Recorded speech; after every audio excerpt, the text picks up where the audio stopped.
Salut tout le monde, on est parti pour la petite vidéo de psychiatrie. Je vais commencer par la psychiatrie de l'adulte et puis ensuite on verra un petit peu des tuyaux de pédopsychiatrie.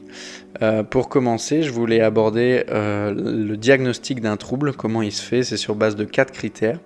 Donc on a un caractère inhabituel chez la personne avec une rupture du comportement antérieur, une durée, une répétition et une intensité de certains symptômes qui sont caractéristiques d'un trouble et une accumulation de plusieurs symptômes justement qui vont donner lieu à des syndromes qui sont des tableaux cliniques, et il faut qu'il y ait aussi un retentissement sur la vie du patient. Pour commencer avec le trouble dépressif, donc c'est un trouble où on a une incidence de 10% dans la population générale, majoritairement chez les femmes plus que chez les hommes après la puberté, sinon avant c'est plus ou moins équivalent. Et on a 10% de personnes qui se suicident qui sont atteintes de ce trouble, donc c'est très important de bien les prendre en charge, et 50% ont des pensées suicidaires. Ensuite, ici, j'ai noté quelques facteurs de risque. Je ne les ai pas tous notés parce qu'il y en a plusieurs, et dans chaque trouble, donc c'est compliqué de tous les retenir, mais ici, il y en a 3 que j'ai retenus. Et pour diagnostiquer un trouble dépressif, donc un épisode dépressif caractérisé, il faut que sur une période de plus de 2 semaines, on ait la présence de 5 symptômes sur les 9 qui caractérisent la dépression. Et pour diagnostiquer un trouble, ce que j'ai oublié de dire, c'est qu'il faut toujours écarter les diagnostics différentiels, que sont la prise de substances, les autres pathologies psychiatriques ou neurologiques ou même médicales en général. On peut s'aider du questionnaire PHQ-9 qui établit un peu la gravité des symptômes du patient.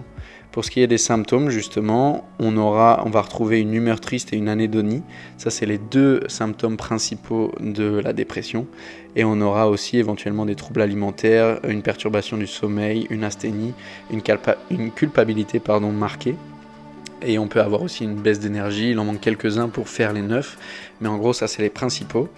Et au niveau du mécanisme, donc on a une hyperactivité, une hyperactivation de l'axe du stress, que sont l'hypothalamus et l'hypophyse, qui vont sécréter de l'ACRH, de l'ACTH et enfin du cortisol, qui lui va avoir un effet un peu toxique au niveau du système limbique et qui va engendrer une hypotrophie de l'hippocampe par augmentation des cytokines inflammatoires et du coup diminution de la neurogénèse. On a aussi une diminution du BDNF et on a d'autres mécanismes qui sont présents dans cette pathologie. Les structures neurologiques atteintes au niveau du cerveau sont principalement le cortex cingulaire antérieur subgénual, ça c'est un détail, le cortex dorsolatéral préfrontal et le striatum avec le noyau accumbens, donc qui rentre en compte dans le circuit de la récompense. On a une diminution de symptômes positifs et une augmentation de symptômes négatifs. La diminution de symptômes positifs, elle est surtout causée par la noradrénaline et la dopamine, tandis que l'augmentation des symptômes négatifs, c'est plutôt la noradrénaline et la sérotonine. On peut avoir des aspects mélancoliques ou psychotiques dans la dépression. Donc l'aspect mélancolique, ça commence par un M comme plus le matin. Donc ils vont être plus marqués le matin, voire même le patient va se réveiller plus tôt. On aura un abattement profond, une perte de poids et une culpabilité très importante. Pour ce qui est du psychotique, on aura des hallucinations et des idées délirantes, un syndrome de Cotard aussi qui est un peu space, je vous laisserai aller checker ça, je pense pas que ce soit important à retenir et qu'on aura des questions là-dessus, mais c'est un peu intriguant et intéressant à retenir. Pour ce qui est des traitements, donc si on a des épisodes dépressifs caractérisés sévères ou qu'il y a un aspect mélancolique ou psychotique, ou qu'il y a des comorbidités et que le patient est isolé, alors on va préférer une hospitalisation pour garder le patient en surveillance. Pour des dépressions légères, on va privilégier des règles d'homéostasie, donc c'est tout ce qui est rythme de vie, de sommeil, alimentaire, social, sportif et tout ça. Et on va associer ça à de la psychothérapie. Donc c'est vraiment une dépression qui n'a pas beaucoup de répercussions, on va dire, vraiment au niveau du travail, de la vie sociale et tout ça. On va commencer par ça. D'ailleurs, on va commencer par ça pour un peu toutes les dépressions. Et puis ensuite, en fonction de la gravité, on augmentera ou pas le traitement. Pour ce qui est maintenant de la dépression modérée, on va modérée à sévère, on va donc garder ce que j'ai dit avant, plus la psychothérapie, c'est souvent cognitivo-comportemental. et on va y ajouter des antidépresseurs. Les antidépresseurs, il y en a 3 classes différentes. En première ligne, on va utiliser les SSRI, si c'est un épisode dépressif caractérisé classique, on va dire. Et donc, on a la fluoxétine, la sertraline et les citalopram qui sont plutôt stimulants, on va dire, et la paroxétine qui a un effet plutôt inhibiteur. Donc, c'est s'il y a une caractéristique anxieuse dans la dépression, on va plutôt favoriser la paroxétine. Dans ces SSRI, on a plus ou moins tout le temps des notions de nausée, somnolence et baisse de libido en effet secondaire ou effet indésiré. Donc c'est à prendre en compte et à prévenir le patient quand on prescrit ce genre de médicaments. En deuxième ligne, on aura les SNRI, donc ça c'est surtout pour les dépressions légères, modérées ou sévères, qui sont en deuxième ligne, et en premier on a la venlafaxine, et puis ensuite la duloxétine, et ici on va avoir des crises hypertensives, des troubles digestifs et une baisse de libido éventuelle. Et enfin les tricycliques, j'en ai pas parlé ici, mais ils sont représentés là, on va plus les utiliser quand il y aura un caractère mélancolique dans la dépression ou psychotique. Et dans le caractère psychotique, on va y ajouter des antipsychotiques, comme son nom l'indique.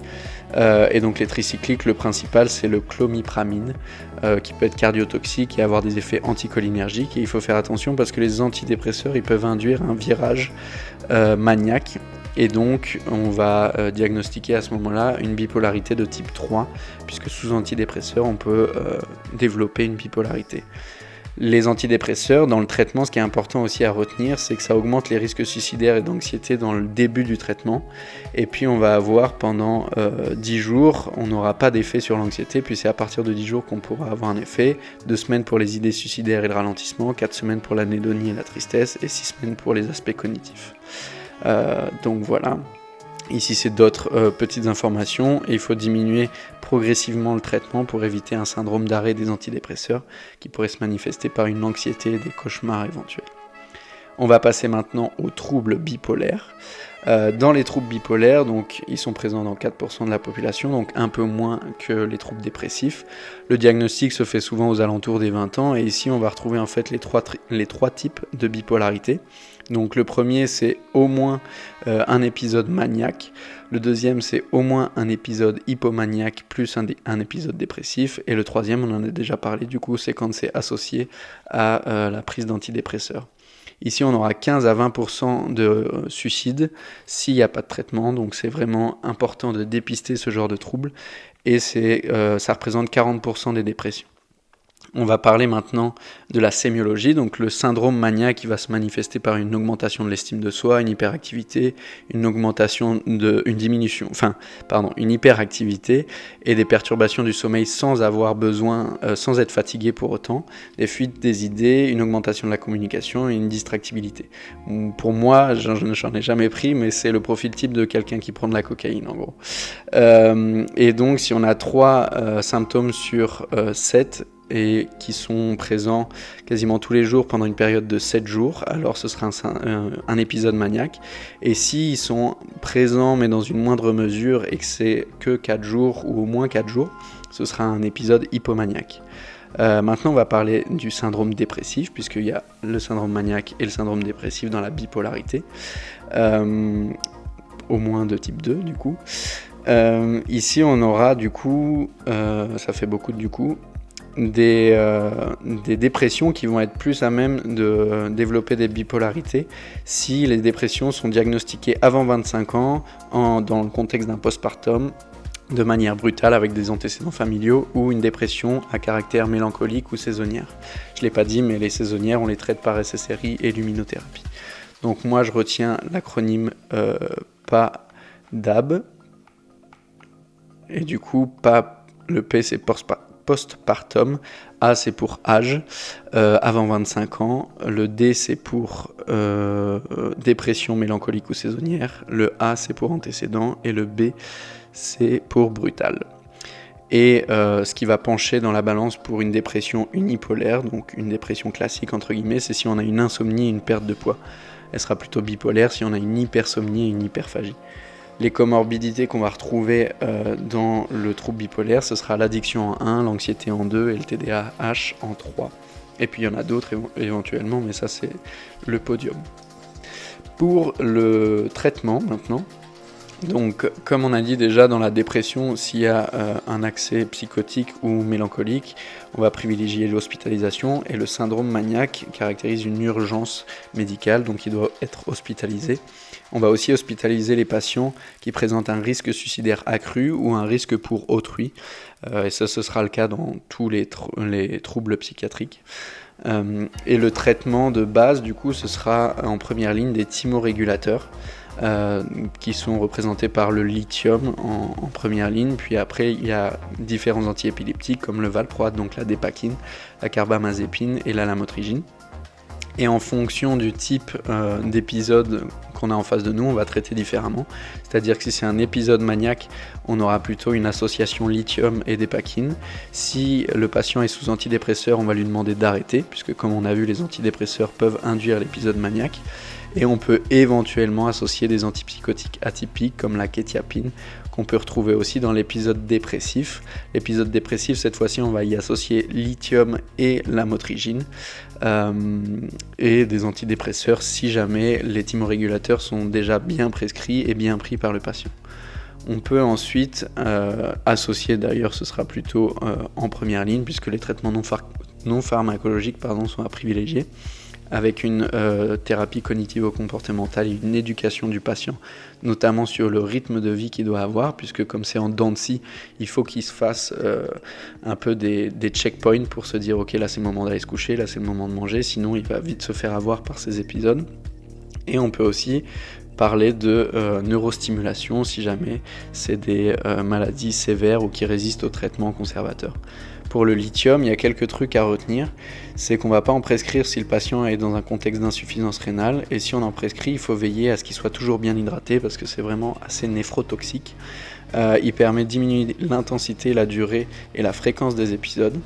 Les effets secondaires vont être principalement des syndromes cérébelleux, des troubles digestifs ou cardiaques. Et ce qui va augmenter la concentration de lithium dans le sang, c'est les AINS, les IEC et les diurétiques. Et ce qui va diminuer, c'est les corticoïdes. Ça, c'est important à retenir. Je pense qu'elle pose souvent des QCM là-dessus. Donc il y a d'autres médicaments, mais ça, c'est vraiment les principaux. Je pense que si vous retenez ça, ce sera suffisant. Et maintenant, on va pouvoir passer aux troubles psychotiques. Les troubles psychotiques, donc, ils sont pas très fréquents dans la population. Ils sont plus ou moins diagnostiqués au même âge que les troubles bipolaires. Et les facteurs de risque, pareil, j'en ai retenu quelques-uns. Donc des complications obstétricales, des traumatismes précoces, des situations de stress ou la prise de cannabis. Les symptômes, donc la sémiologie, ils vont être répartis en 3, c'est-à-dire qu'on aura le syndrome positif et le syndrome négatif, et puis on aura le syndrome de désorganisation aussi. Dans le syndrome positif, on va retrouver à 90% les idées délirantes, et puis ensuite les hallucinations, que ce sont des perceptions sans objet, qui peuvent être auditives ou visuelles, et intrapsychiques aussi, donc c'est le patient qui entend des voix. Et pour ce qui est du syndrome négatif, donc c'est le 4A, c'est l'émoussement des affects, l'alogie, l'aboulie et l'apragmatisme. L'aboulie et l'apragmatisme, il faut savoir les dissocier. L'aboulie, c'est quand il y a la perte de volonté pour des choses qui étaient déjà prévues ou quoi, alors qu'il n'y a pas cette notion de perte de volonté dans l'apragmatisme, c'est juste, il fait rien. Le syndrome de désorganisation, il peut être au niveau cognitif comme au niveau comportemental.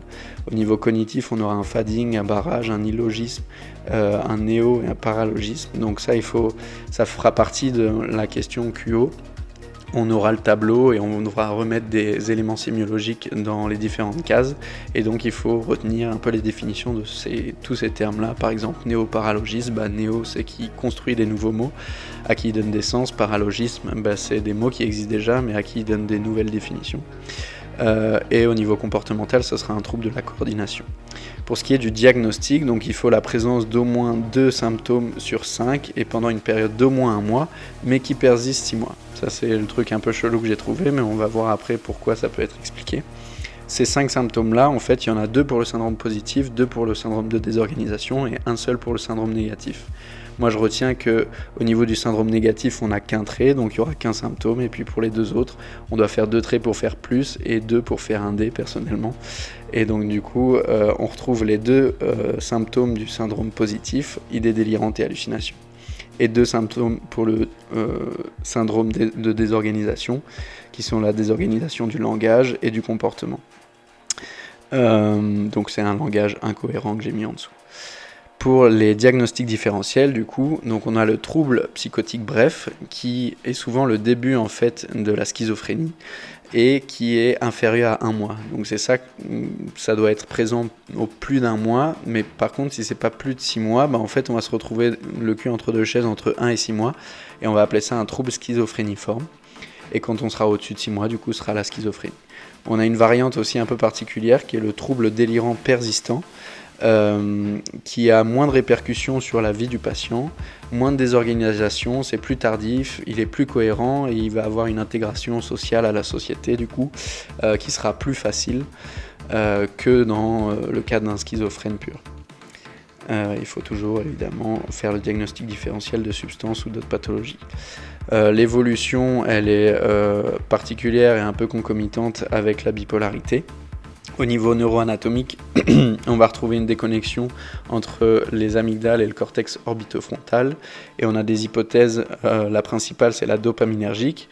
On va avoir des voies mésolimbiques qui vont être suractivée et responsable des syndromes positifs, et une voie mésocorticale qui va être moins activée et qui va être responsable des syndromes négatifs et qui est notamment liée à la diminution de la sérotonine dans la communication entre l'aire tegmentale ventrale et le cortex. Et puis ensuite on a la voie négrostriée et tubéro-infundibulaire qui ont leur rôle à jouer aussi. On a une diminution globale du volume cérébral et comme je disais on a aussi les théories sérotoninergiques et glutamatergiques. Pour ce qui est du traitement, donc comme son nom l'indique, on est sur le trouble psychotique, donc on va donner des antipsychotiques. On a 2 classes d'antipsychotiques, les atypiques ou de 2e génération, ça veut dire la même chose, qui ont une efficacité remarquable à partir de 4 à 6 semaines sur les syndromes positifs, et qui sont en fait des antagonistes D2 et 5-HT2A. En première intention, du coup, ce sera ces types d'antipsychotiques-là. L'aripiprazole, je crois que c'est celui qui donne le moins d'effets secondaires et qui est du coup le plus prescrit. Et puis ensuite, en fonction des contextes, on aura la misulpiride, la kétiapine, la risperidone et l'olanzapine qui vont avoir des posologies différentes. Donc la kétiapine, on en a déjà parlé pour le trouble bipolaire. Et puis l'olanzapine, je crois que c'est celle qui a au final le plus d'effets secondaires dans le petit tableau avec les cases jaune, orange et rouge là qu'on a vu. Et puis la risperidone, il faut savoir que si la dose est faible, c'est que c'est potentiellement prescrit pour justement potentialiser l'effet des antidépresseurs. Et les effets secondaires de la risperidone, c'est un syndrome extra-pyramidal, des troubles sexuels, une augmentation du poids et éventuellement aussi l'induction d'un diabète. Dans le traitement, ce qu'on va faire, c'est qu'on va en donner un de ceux qu'on a cités, puis on va en associer 2, et éventuellement, en 3e ligne, on va donner de la clozapine, qui fait partie de la même classe antipsychotique atypique ou de 2e génération.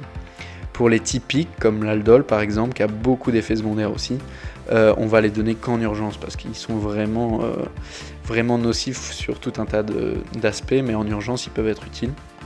Et il faut faire attention au syndrome neuroleptique malin qui va se manifester par une fièvre et un syndrome confusionnel qu'il faut pouvoir détecter le plus tôt possible pour éviter les séquelles importantes. Au trouble anxieux maintenant, on va introduire ça en disant que le stress il va s'activer quand on est face à des situations qui ont comme acronyme CINE, donc des situations où on a un contrôle faible, où c'est des situations imprévisibles, nouvelles, ou alors si notre ego est menacé. On a une réponse hormonale à un stress réel, ou perçu, pardon. La peur se caractérise si jamais on a une menace immédiate dans l'environnement, comparée à l'anxiété, qui est une anticipation de la menace qui est imaginaire cette fois-ci. C'est le trouble anxieux, en fait, c'est là où on a le plus d'incidence dans la population générale, donc c'est 14% par rapport aux 10% du trouble dépressif. Le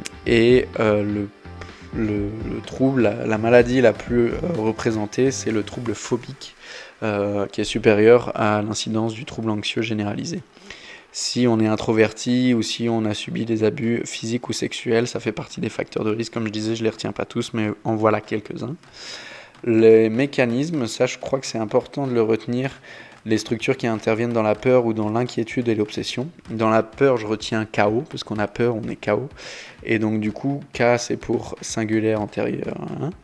Le A c'est pour les amygdales et OFC c'est le cortex orbitofrontal. Pour ce qui est de l'inquiétude et de l'obsession maintenant, on va retrouver le thalamus, le striatum et le cortex dorsolatéral préfrontal. Ça fait TDS, c'est pas forcément plus facile à retenir, mais du coup, sachez qu'il y en a 3 et 3 pour chaque, et donc ça, on va les retrouver dans différentes pathologies qui seront plus ou moins atteintes. Le trouble panique, du coup, on va caractériser déjà l'attaque de panique, qui est maximale en l'espace de 10 minutes, où le patient peut retrouver des sensations de palpitation, de dyspnée, tremblement, sudation profuse, une peur de la mort et une sensation d'oppression. Qui aurait peut-être dû être mise avant la peur de la mort. Et en fait, on va parler d'un trouble panique si jamais il y a une crainte persistante ou un changement du comportement pendant une durée supérieure à 1 mois. Donc c'est en gros, il y a une attaque de panique et s'il y a un chamboulement de la personne après, on peut parler d'un trouble de panique si c'est plus d'1 mois. Mais si jamais on a une crise comme ça et qu'après on s'en fout du reste, c'est juste une crise comme ça ponctuelle. Le traitement, il va être dans un premier temps non pharmacologique, principalement avec une thérapie cognitivo-comportementale. Et puis ensuite, on peut prescrire des SSRI à dose importante, mais on va quand même commencer avec des demi-doses. Éventuellement des SNRI en seconde intention et des anxiolytiques pendant la crise en urgence, mais vraiment pendant une courte durée. On peut éventuellement avoir recours à de la neuromodulation, mais c'est assez rare et on parlera de la neuromodulation au cours des TOC. Pour ce qui est des troubles anxieux généralisés maintenant, ce qui va les caractériser, c'est une préoccupation la plupart du temps dans plusieurs domaines, avec des symptômes d'agitation, de fatigabilité, et de perte de concentration, d'irritabilité, de tension musculaire et de troubles du sommeil. C'est lié à des anomalies de connexion du cerveau et le traitement est identique aux troubles paniques, donc à revoir juste au-dessus. Pour ce qui est du coup de la maladie la plus retrouvée dans la population générale en termes de psychiatrie, c'est la phobie spécialisée. Donc c'est souvent entre 10 et 20 ans qu'elle se caractérise. Elle fait suite à une expérience de stress ou d'humiliation, avec une peur intense et persistante d'une situation par rapport à une situation ou un objet. Et on va retrouver un comportement d'évitement suite à ces situations-là. Donc si on a peur des araignées et qu'on sait où il y en a, on va éviter à tout prix le lieu où on sait qu'il y a des araignées. Et il faut que ces symptômes-là persistent pendant plus de 6 mois, enfin au moins 6 mois, pour être caractérisé comme phobique, mais souvent c'est le cas, ça dure au moins 6 mois, et puis en fonction de l'aptitude de la personne à guérir de ça ou pas, soit elle reste arachnophobe toute sa vie, soit elle essaye de changer un peu les choses et ça peut être réversible. Les TOC maintenant, donc ils sont présents chez 3% de la population. On va retrouver des obsessions avec des idées récurrentes, intrusives qui sont fixes, et aussi des symptômes de compulsion qui sont des comportements répétés. Les patients ont peu de contrôle là-dessus et les complications majeures sont des dépressions, une addiction ou un suicide. Le diagnostic se fait si ces symptômes-là sont présents plus d'1 heure par jour et sont associés à une souffrance sociale significative. Il y a plusieurs profils de TOC, donc il y a les laveurs, les vitrificateurs, les accumulateurs et ceux qui aiment bien la symétrie. Et on peut donner comme traitement un schéma similaire à ce qu'on donne pour les troubles paniques. Il faut savoir que 2 patients sur 3 répondent bien à ce type de traitement, mais 1 sur 3 ne va pas bien y répondre, et donc on va pouvoir avoir recours éventuellement à la neuromodulation, qui va être intéressante dans 2 types de neuromodulation pour ce qui concerne les TOC, que seront la stimulation magnétique transcrânienne répétée, donc il faut éviter d'avoir des objets métalliques sur soi parce que sinon ça va pas être ouf. Et en fait la stimulation magnétique transcrânienne répétée, elle peut être aussi une indication dans des dépressions sévères ou alors qui ne répond pas aux traitements, résistantes, récurrentes et tout ça. Et aussi dans la schizophrénie. Donc pareil, ça fait l'acronyme TDS, comme les structures nerveuses ou DTS, qui sont responsables de l'obsession ou de l'inquiétude. Ensuite, pour ce qui est des TOC, on va pouvoir avoir recours à la stimulation cérébrale profonde, qui est contre-indiquée si jamais on a des troubles cognitifs ou d'autres pathologies connues, pas d'objets métalliques, ça c'est pour la stimulation magnétique. Et on peut avoir une indication aussi dans le cadre de dystonie, mais ça c'est un détail puisque ça fait pas partie du cours.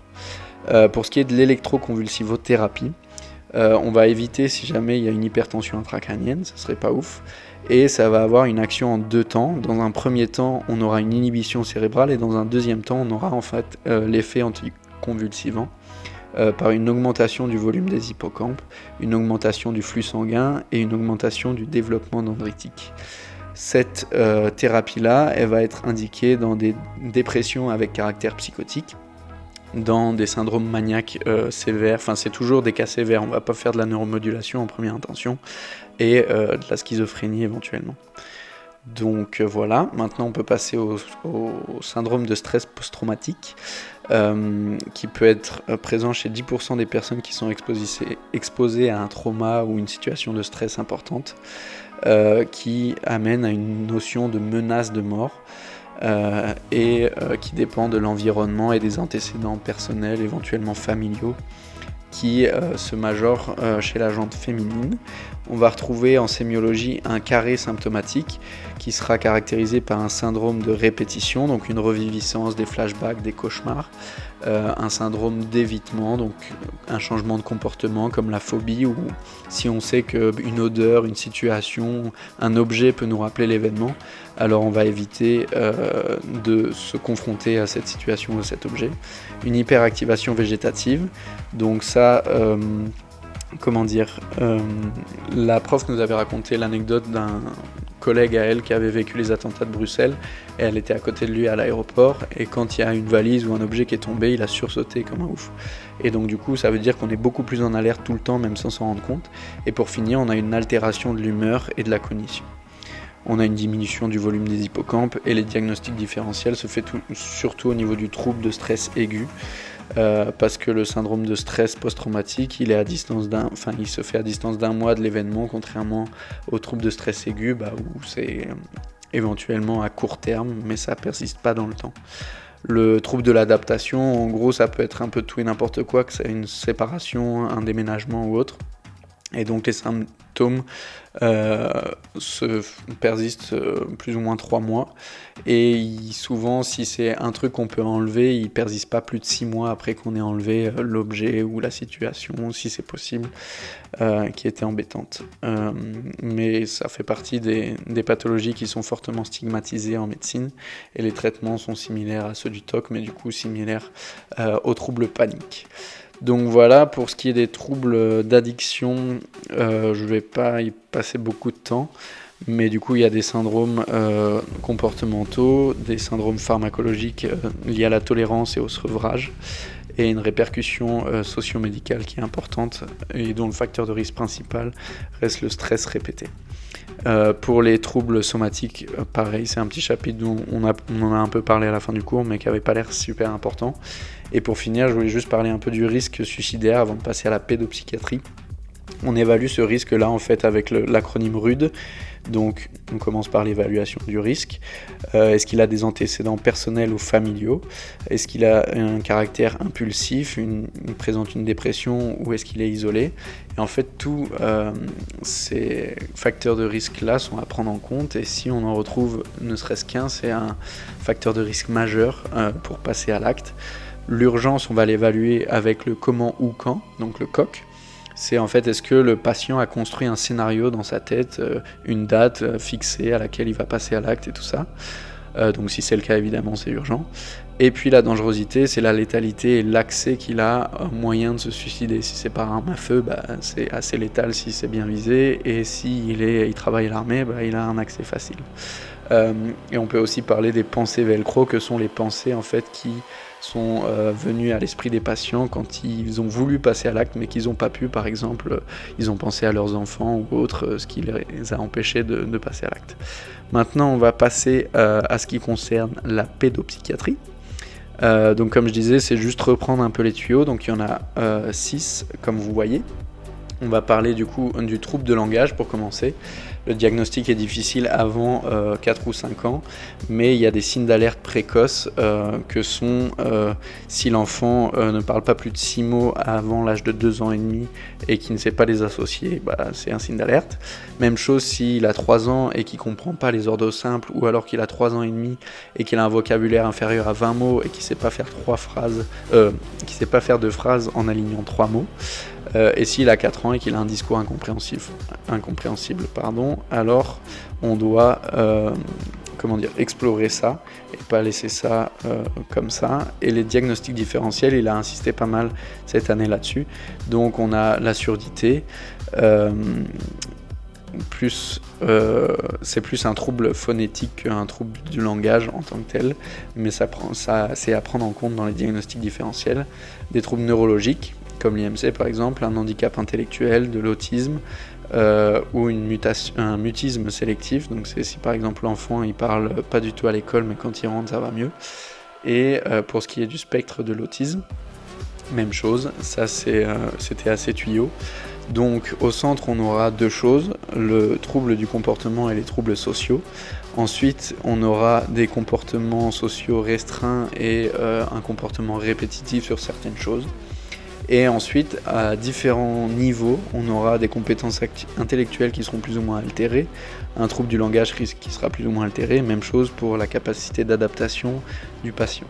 En fait, ça, plus le fait qu'il y ait des comorbidités somatiques et organiques comme psychiatriques, digestives, génétiques ou sommeil, font que ça va avoir une association un peu aléatoire et on va retrouver des tableaux cliniques qui peuvent être très différents. Au sein d'une même pathologie. Et les diagnostics différentiels, donc il y a la négligence grave, le handicap intellectuel, le syndrome de Rett, le trouble de langage, le syndrome de Landau-Kleffner, le mutisme sélectif, et si le patient est un peu plus âgé, ce sera plus des troubles psychiatriques, le TDAH et les TOC qu'il faudra écarter. En parlant du TDAH, un des tuyaux aussi c'était l'évolution de ce dernier. Donc avec l'âge, en fait, on va voir le trouble attentionnel se stabiliser. Donc on va d'abord avoir une croissance importante, puis ensuite ça va se stabiliser. Pour ce qui est de l'impulsivité, on va diminuer, mais ensuite ça va quand même rester... Ici on va diminuer, mais ça va rester au-dessus du seuil clinique, c'est-à-dire que ce sera quand même, s'il y a un enfant qui arrive et qui est à l'âge adolescent, on va quand même le voir puisque c'est au-dessus du seuil. L'hyperactivité, elle va diminuer surtout pendant la phase d'adolescence.